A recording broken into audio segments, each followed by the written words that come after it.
Good evening. I have just a few disrespectful questions for the housewives of Potomac. First ball up, Giselle, when you're spending those lonely nights in your home, do you cuddle with your luggage or your vibrator? Karen would like to know.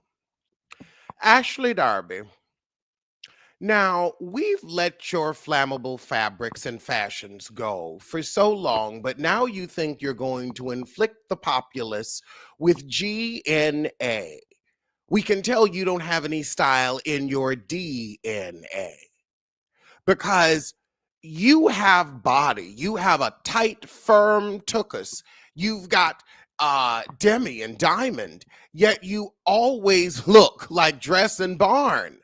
I mean, I haven't seen such a pathetic collection of polyester since the movie Polyester starring Divine, which your fashions are not divine.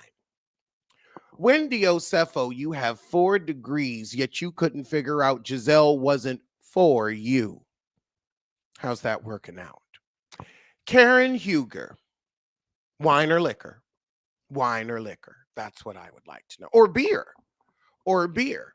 But as Thomas Jefferson's concubine, are you preferred to defend the loving verdict in the Supreme Court if they bring it up for question? Since you said you were Thomas Jefferson's concubine, that would make the relationship interracial, and we know how you prize marriage as an institution. So I'm sure that's something on your political bingo card. Rob the Throb Dixon. Why are you here? What is your purpose? What have you done on this earth successfully? Quickly, I'd love to know. Candiace Dillard, Bassett, whatever. Are you going to take accountability this year, or are you going to pretend like Kenya that you didn't provoke Monique whooping that ass thoroughly, consistently, holding your hair for 38 seconds? Can you in some way now, as a mother, see how you antagonize that woman? What will you do as a mother if your child antagonizes bullies? Now, it's wrong to bully, but what do you do when you have a child that seems to antagonize the bully? I would love to know. I would love to know. Giselle, will you be wearing hairstyles from the 2000s this year? Or are we going to update it to 2025? Because I am tired of watching you put on these I am Sasha Fierce looks. You're not Sasha Fierce, you're Sasha Phony. I'm just interested if that's something that will be updated this season, since we know your home and your wardrobe won't be. How do you have a new home that looks dated?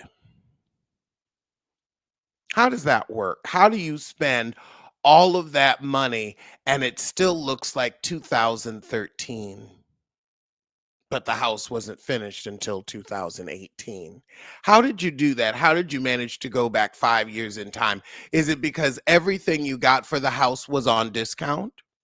No, because I shop at Home Goods, TJ Maxx, and Marshalls, but I know how to dress things up, and you only know how to buy gaudy mirrors. And then let's not talk about that paint color.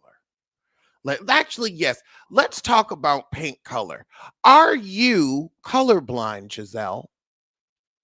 Is that why you always look so terrible? Is it because you're colorblind? You just can't see that fuchsia and your face don't mix? Because you always want to put on these stoplight ass colors, like you're a pack of tropical Skittles or something. It's awful. You are not passion fruit punch. Your color scheme isn't either. But are you colorblind? Is that why your house makes people nauseous? But then again, it's not just that your colors don't go together. Remember when Whitney Houston sang, I won't change all my colors for you. You need to change all your colors for us. Change them. Change them now. Change them fast. Change your colors for us if you care. I'm tired. I just know I am going to get a headache looking at her house this season because it's always like a magic eye, just so many different colors and patterns.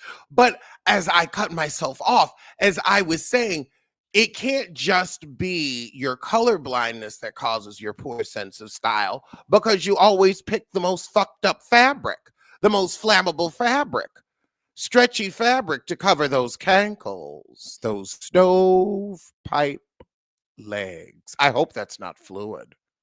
I hope that's not fluid. And speaking of fluid, let's get back to Rob the Throb Dixon. Here we are 2 years later. You are the furthest, well, actually, no, you love to get far from money. I forgot. I was about to say Rob's the furthest away from a good paycheck she's been in a minute, but then I forgot your bankruptcy. I forgot you trusted a fool and an almost felon with your funds. And then your money was funny. And that's why you had to come on the show, because you drove your family into poverty. You let Juan cheat in peace all those years to still end up in the Poe house. Now, that's a damn shame. But do you regret telling your business for Patreon pennies? And are you now missing those Bravo bucks? I'd be missing those Bravo bucks if I were you. Do you think you'll ever get back in good with the network? Do you think this is just a few year time out and maybe you'll come back when you've got a storyline? Oh, God, that's funny. The thought of Rob Dixon having a storyline. Well, maybe if you got some dignity, word of the year, dignity, you'd leave Juan. But now here's another disrespectful question. Can you leave someone like Juan Dixon when they've already left you? How can you leave someone who has already left you? I mean, the only thing there is the body, the mind, and spirit are at laundromats with other ladies. Well, those were just a few disrespectful questions I had, but I'll see you soon for something. So tell a friend, tell a friend.